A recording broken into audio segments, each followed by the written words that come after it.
Hello friends, welcome to my YouTube channel Kittu के फंडे। HPSSC ने नई एडवर्टीजमेंट जारी की है जिसमें आप ऑनलाइन रिक्रूटमेंट एप्लीकेशन जो फॉर्म है वो आप 30 सितंबर 2022 से लेकर 29 अक्टूबर 2022 के रात 12 बजे तक जो है आप भर सकते हैं। ओपनिंग डेट और ये है क्लोजिंग डेट। तो एचपीएसएससी ने जो है वो ये एक डेट दे रखी है, टाइम पीरियड दे रखा है जिसमें आपको जो है उसके बाद जो है वेबसाइट लिंक जो है वो आपका डिसेबल हो जाएगा। ठीक है, तो बोला है कि कोई भी ऑफलाइन एप्लीकेशन फॉर्म जो है वो मतलब कि एक्सेप्ट नहीं किया जाएगा और जो है कैंडिडेट्स को जो है इंस्ट्रक्शंस को केयरफुली पढ़ लेना चाहिए इसको अप्लाई करने से पहले। और साथ में ही बोला है कि जो डाउनलोडेड कॉपी है ऑनलाइन एप्लीकेशन फॉर्म की, वो भी साथ में नेसेसरी ओरिजिनल सर्टिफिकेट जो हैं, जो भी आपके एसेंशियल क्वालिफिकेशन के रिलेटेड जितने भी सर्टिफिकेट हैं, और साथ में उन्हीं की सेल्फ अटेस्टेड जो फ़ोटो कॉपीज़ हैं वो डॉक्यूमेंटेशन के टाइम में आपको जो है वो लेके आनी है और सबमिट करनी है। जो भी कमीशन को चाहिए होंगे आपकी एलिजिबिलिटी से रिलेटेड जितने भी डॉक्यूमेंट्स आपके, उनका वो ओरिजिनल और साथ में उनका एक फ़ोटोकॉपी और साथ में जो आप ऑनलाइन एप्लीकेशन फॉर्म जो आप भरोगे उसका एक डाउनलोडेड कॉपी जो है वो चाहिए होगा। अब बोला है कि essential qualification and experiences etcetera. तो जहाँ पे लिखा है कि एलिजिबिलिटी जो है कैंडिडेट की इसेंशियल क्वालिफिकेशन हो गया या फिर एक्सपीरियंस हो गया, उससे रिलेटेड जो है वो क्लोजिंग डेट जो है हमारी 29 अक्टूबर तक जो है वो उसके बेसिस पे होगी कि आप उस टाइम जो है आप एसेंशियल क्वालिफिकेशन आपके पास थी या आपके पास वो एक्सपीरियंस था या नहीं था।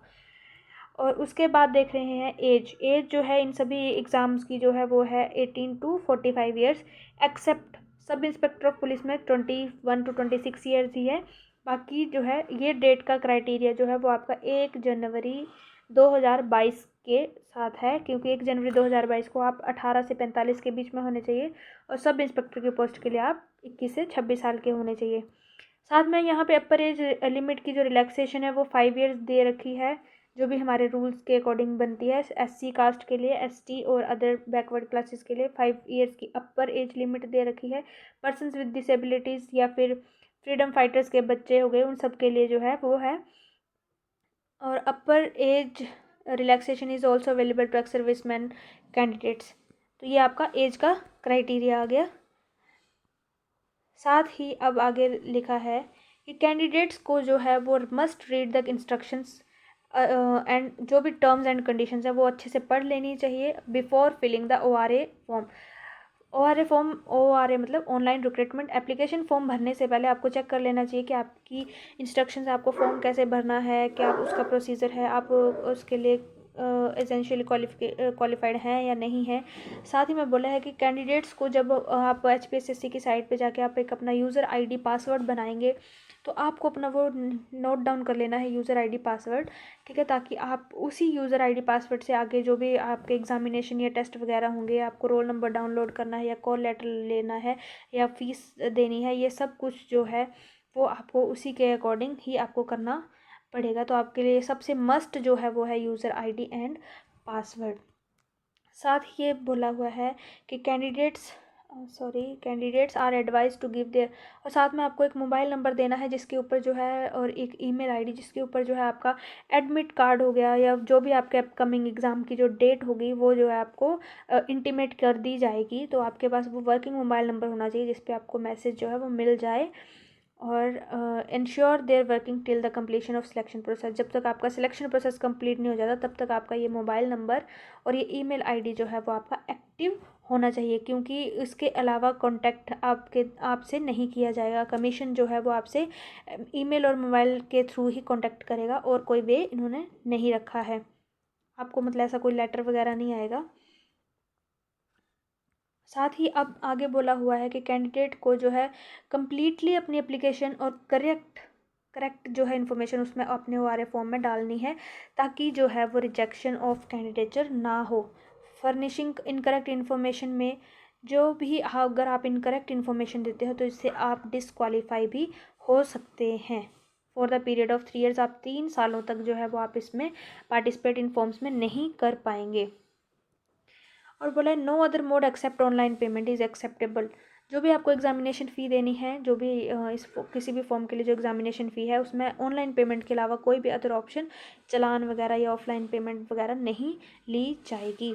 साथ ही बोला है कि जो नंबर ऑफ़ पोस्ट हैं वो टेंटेटिव है, मतलब टेम्परेरी हैं और ये बढ़ भी सकती हैं और विद टाइम ये घट भी सकती हैं किसी भी कैटेगरी या पोस्ट के लिए। ठीक है, ये कम या ज़्यादा हो सकती हैं, इसका कोई फिक्सेशन नहीं है। और साथ ही बोला है कि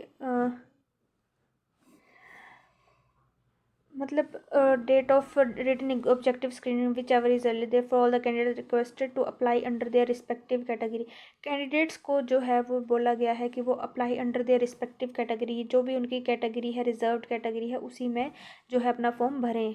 can be included to be filled up on the basis of advertisement. Advertisement को देखें और साथ में उसके अंदर कैटेगरी देख लें कि आपकी कैटेगरी के लिए वैकेंसी है या नहीं है। ठीक है, तो number of vacancies and reservation of post is liable to be altered, वो चेंज भी हो सकती हैं, तो आप उस चीज़ को पहले ही ध्यान से रखें। Candidates will have to exercise the option in writing at the time of documentation and selection और लिखर। और जब आपका सिलेक्शन हो जाता है तो डॉक्यूमेंटेशन के टाइम जो है वो आपको, जैसे कोई पोस्ट है वो डिफरेंट डिपार्टमेंट्स में है, तो आपको उसका सिलेक्शन, आपको कौन सा डिपार्टमेंट मिलेगा, वो आपका merit come option come availability of post, वो कोई एक फॉर्मूला है कमीशन के द्वारा, उस पे आपको जो है एक अपना मतलब ऑप्शन दिया जाएगा कि आपको कौन सा डिपार्टमेंट लेना है। ठीक है, आपको सब में कि आपको फर्स्ट प्रेफरेंस पे कौन चाहिए, सेकंड पे कौन चाहिए, थर्ड पे कौन चाहिए, लेकिन वो जो है वो डिसाइड कमीशन के द्वारा किया जाएगा। आपके मार्क्स को, आपके मार्क्स की मेरिट बनेगी, उसी के बेसिस पे ये डिसाइड किया जाएगा। However, the desirous reserve category candidates may further opt that in case by considering him as reserve candidate he is not getting the post of his better preference choice, then he may consider for giving him better choice for, मतलब आप ये आगे का procedure है सारा ही जो भी है ये। ठीक है, आप इसको थोड़ा सा ध्यान से आप इसको पढ़ लेना। He is not getting the post, आप उसमें देख सकते हैं कि आपको कहाँ पोस्ट या डिपार्टमेंट या डिस्ट्रिक्ट आपको बेटर चाहिए या कुछ भी है रिजर्व कैटेगरी के लिए, तो वो आप देख लेना।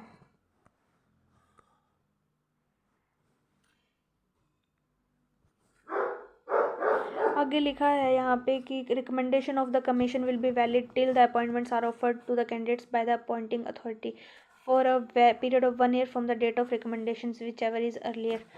तो ये सारा जो है वो आगे RNP रूल्स हैं। ठीक है, तो आगे हम चलते हैं।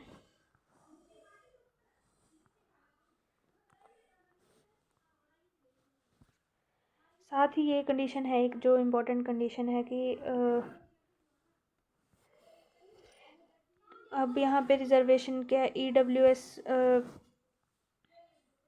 candidate belonging to BPL families who applied for vacancy reserved for EWS on the basis of valid BPL certificate. तो अगर कोई कैंडिडेट जो BPL से है तो वो जो है EWS का ले सकता है बेनिफिट। जो BPL की जो वैकेंसीज है अंत्योदय या BPL की, तो वो उनको वैलिड एक BPL सर्टिफिकेट देना और साथ में नॉन SC ST OBC का सर्टिफिकेट देना है, तो वो हमारा जो EWS के लिए एलिजिबल हो जाएगा।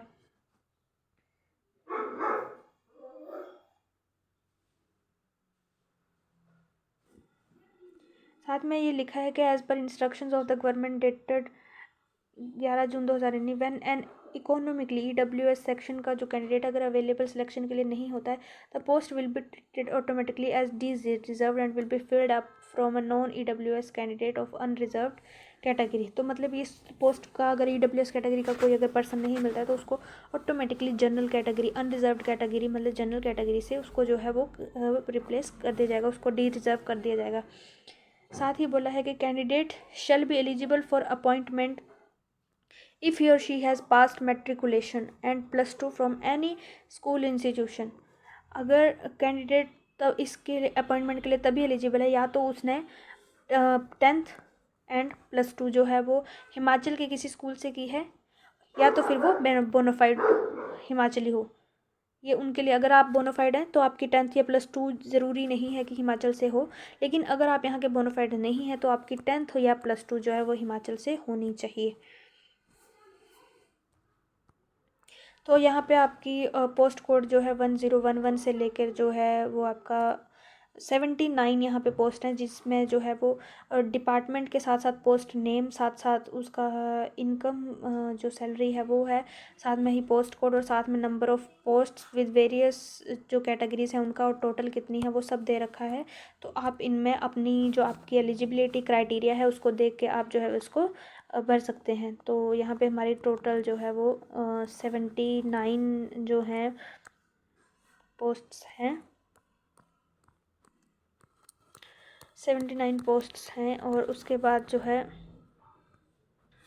79 यहाँ पे या 1089 तक जो है वो पोस्ट्स यहाँ पे दे रखी हैं। तो ये अब आपने जो है इसमें दे रखा है कि मिनिमम एसेंशियल क्वालिफ़िकेशन क्या है। तो अब ये जो सेकंड हमारा पार्ट है इसमें दे रखा है पोस्ट कोड दे रखा है, पोस्ट नेम दे रखा है और साथ ही में उसकी जो एसेंशियल क्वालिफ़िकेशन आप ऊपर देख सकते हैं कि आप कौन सी पोस्ट के लिए एलिजिबल हैं। और यहाँ पे आप देख सकते हैं कि आप उसके लिए जो है एसेंशियल मिनिमम जो क्वालिफ़िकेशन है वो क्या है। तो आप उसके बेसिस पे भी अपना एलिजिबिलिटी क्राइटेरिया देख सकते हैं। ऊपर जो है आपको अपना सिर्फ कैटेगरी देखना था और यहाँ पे आप जो है अपना क्वालिफ़िकेशन देख सकते हैं। तो अब हम चलते हैं आगे जी।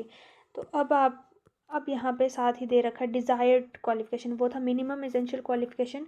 डिज़ायर्ड क्वालिफ़िकेशन क्या थी कि आपको नॉलेज होना चाहिए हिमाचल कौन सी पोस्ट कोड के लिए क्या है, knowledge of customs Himachal Pradesh का आपको जनरल नॉलेज होना चाहिए। और ये पोस्ट कोड अभी मुझे नहीं पता है 1035 पोस्ट कोड जो भी है उसके लिए ये ट्रेनिंग सर्टिफिकेट मांगा हुआ है। तो ऐसे हर पोस्ट के लिए जो है डिज़ायरेबल क्वालिफ़िकेशन मांगी हुई है।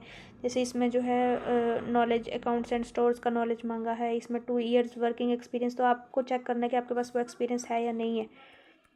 तो अब आप है मोड ऑफ सिलेक्शन। तो आप में यहाँ पे बताया हुआ है कि आपको रिटन टेस्ट होगा 100 मार्क्स का, जिसमें 200 जो मल्टीपल चॉइस क्वेश्चन होंगे और 120 क्वेश्चन जो आपके फील्ड के होंगे या 80 क्वेश्चन है। तो यहाँ पे डिफरेंट जो भी हैं आपकी फील्ड के अकॉर्डिंग जो भी आपका है वो आपको सब कुछ यहाँ पे बता रखा है। यहाँ पे जैसे स्किल टेस्ट है तो कौन सा स्किल टेस्ट है, क्वालिफाइंग कंप्यूटर टाइपिंग स्पीड हो गया या शॉर्ट हैंड है, ये सब चीज़ें। और ये जैसे ये हाइट चाहिए, मतलब कितनी हाइट, वेट, फिजिकल एफिशिएंसी। अब साथ में इंस्ट्रक्शंस हैं इम्पोर्टेंट, जो इंस्ट्रक्शन है हमारी वो है important instruction for filling up online application. जो है कैंडिडेट्स को जो है बोला कि आपने इंस्ट्रक्शंस जो है पहले भी बोला गया कि आपको इंस्ट्रक्शंस जो है वो केयरफुली आपको पढ़नी है और आपको इनकम्प्लीट ORA सबमिट, मतलब आपका जो है आपका एप्लीकेशन फॉर्म जो है वो इनकम्प्लीट माना जाएगा जब तक आपने एग्जामिनेशन फ़ी नहीं भरी है, फ़ोटोग्राफ नहीं लगाया, सिग्नेचर नहीं लगाया और आपको साइज़ भी देखना है उसका। अगर ऐसा कुछ पाया गया तो आपका जो है वो रिजेक्ट कर दिया जाएगा एप्लीकेशन फॉर्म। तो कैंडिडेट्स को ये भी एडवाइस दी गई है कि वो इस फॉर्म को एप्लीकेशन को जो है वो टाइम से भरें, ताकि जो है लास्ट में किसी भी प्रॉब्लम की वजह से हैवी रश आ जाता है, सर्वर डाउन हो जाता है, जिसकी वजह से आपको प्रॉब्लम ना हो। तो आप पहले ही इस फॉर्म को टाइमली भर लें। और कैंडिडेट को जो है वो अपने नाम, पापा का नाम, मम्मा का नाम, डेट ऑफ बर्थ, ये सब कुछ जो है मैट्रिक सर्टिफिकेट के बेसिस पे ही लिखना है। साथ में ही आपको जो है अपना स्कैन फ़ोटोग्राफ और स्कैन सिग्नेचर अपलोड करने हैं, जिनका जो है साइज़ जो है 50 KB और सिग्नेचर का साइज जो है 30 KB होना चाहिए। ठीक है, अगर आप जब पिछला एक सेक्शन जो है मैंडेटरी फील्ड जो है उनको फिल करते हैं तभी आप candidates can move to the next step.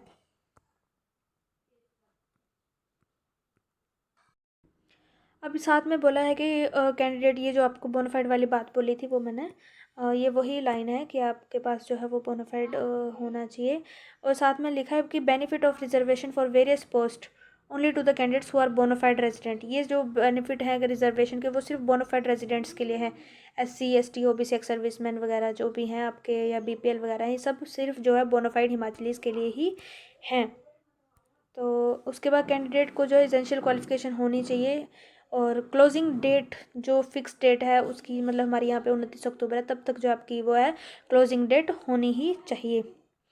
और एक पोस्ट के लिए जो एक ही एप्लीकेशन फॉर्म होगा, बाकी जो है अगर आपने भरे तो वो रिजेक्ट हो जाएंगे।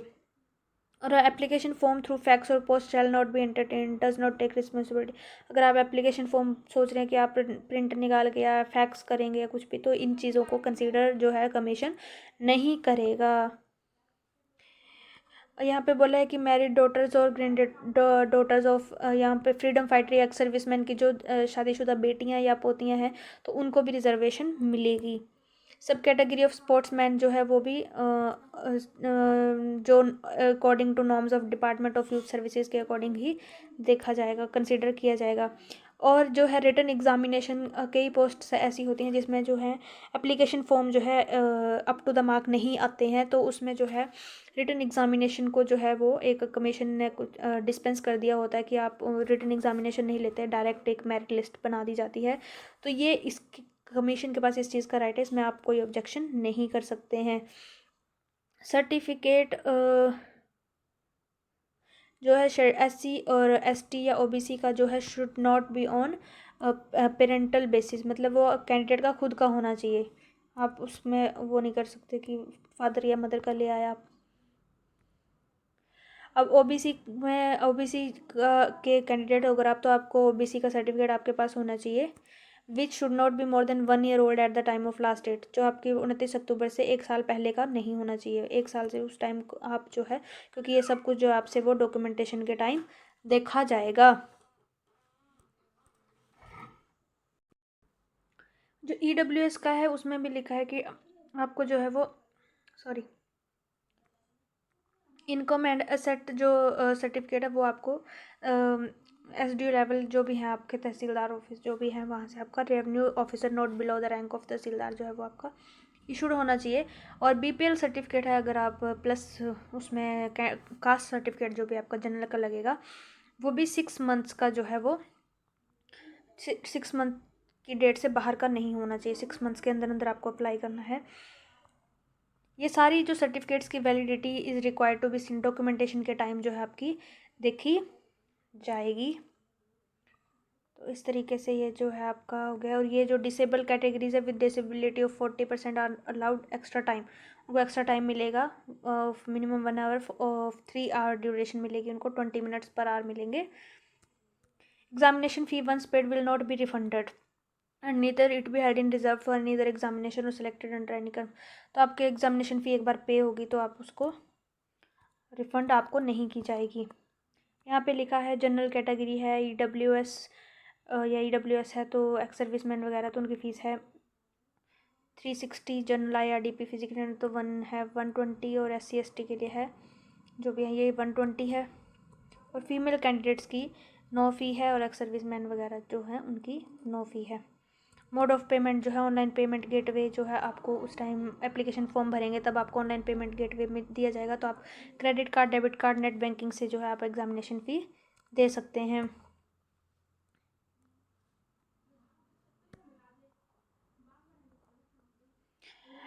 साथ ही बोला है कि in case of any guidance और इन्फॉर्मेशन और क्लैरिफिकेशन रिगार्डिंग देयर ORA, अगर आपको कोई भी चाहिए होती है तो आप जो है वो इस नंबर पर जो है HPSS में कॉल कर सकते हैं। टोल फ्री नंबर ये रहा, और आप ईमेल भी कर सकते हैं वर्किंग टाइम में 10 to 5 के बीच में। एडमिशन और rejection website screening test for the concern uploaded on the official website. Candidate जो है एडमिटेड कौन से हुए, रिजेक्टेड कौन से हुए, वो भी आपको लिस्ट जो है वो इस पे साइट पे आपको मिल जाएगी। सबमिट देयर रिक्वायर, आपको जो है साइट को विजिट करते रहना है। तो आपको जो है रिक्विजिट डॉक्यूमेंट जो है eligibility in the support of their eligibility जो है डॉक्यूमेंटेशन के टाइम आपको सबमिट करने होंगे। और साथ ही लिखा कि एडमिशन एंड रिजेक्शन जो है वो अपलोडेड ऑफिशियल वेबसाइट पे होगा।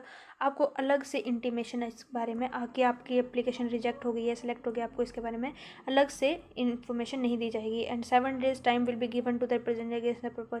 अगर आपका फॉर्म रिजेक्ट हो गया है और अगर आपको इससे ऑब्जेक्शन है तो आपको 7 दिन का टाइम जो इसमें दिया जाएगा। एडमिट कार्ड जो है वो भी आप HPSSC की साइट से जो है वो डाउनलोड कर सकते हैं। साथ में जो आपका मैसेज जो है वो आपको रजिस्टर्ड मोबाइल पे या फिर ईमेल ID पे जो भी आपने दिया है उसके ऊपर आपको भेज दिया जाएगा। साथ ही लिखा है कि डाउनलोडेड कॉपी और printed copy of online application form, मतलब ये जो आपको चाहिए, no offline application form will be reach. Online जो आपने भरा है उसी का ही आपको प्रिंट लेके संभाल के रखना है। और कैटेगरी क्लेम जो है, वंस जो क्लेम कर दिया will not be allowed to change. जो आपने पहली बार क्लेम कर दिया उसको बाद में आप चेंज नहीं कर पाएंगे। ठीक है। तो आपके आगे एलिजिबिलिटी कंडीशंस हैं कि आपके पास वो सारी होने चाहिए एलिजिबिलिटी। अगर आप नहीं करते हैं तो आपका जो फॉर्म जो है रिगार्डिंग आपकी एलिजिबिलिटी जो कैंडिडेट डिसीजन जो है वो कमीशन ही लेगा और वही आपका फाइनल होगा। स्क्रीनिंग टेस्ट, एग्जामिनेशन, डॉक्यूमेंटेशन, ये सब आपके जो है स्क्रीनिंग टेस्ट होगा, एग्जामिनेशन और फिर डॉक्यूमेंट स्किल टेस्ट वगैरह, ये सब आपके फेजेस हैं इनके थ्रू आपका एप्लीकेशन होगा। और अदर कंडीशंस हैं, अगर आप यहाँ पे ये अदर कंडीशंस हैं कि आप अगर किसी डिपार्टमेंट में काम कर रहे हैं और फिर अप्लाई कर रहे हैं तो आप इन कंडीशंस को भी आप आराम से पढ़ सकते हैं। इसका जो आपका एडवर्टीज़मेंट का ये जो नोटिफिकेशन है, इसका लिंक मेरे टेलीग्राम चैनल किट्टू के फंडे पे आपको मिल जाएगा। तो आप इसको जो है वो आराम से ध्यान से पढ़ के देख सकते हैं। ठीक है। तो आप अपना एलिजिबिलिटी क्राइटेरिया देखें और इसको जो है अपनी रिगार्डिंग जो आपकी पोस्ट है आप उसमें अप्लाई कर सकते हैं। Thank you for watching. अगर आपको मेरा ये वीडियो अच्छा लगा हो तो प्लीज़ मेरे वीडियो को लाइक करें और मेरे चैनल को सब्सक्राइब करना ना भूलें। और साथ ही इसका PDF के लिए जो है मेरा टेलीग्राम चैनल जो किट्टू के फंडे से, जिसका लिंक मैं डिस्क्रिप्शन बॉक्स में दे रही हूँ, तो वो आपको जो है वो देना है, ज्वाइन कर लेना है साथ में। Thank you so much for watching my video.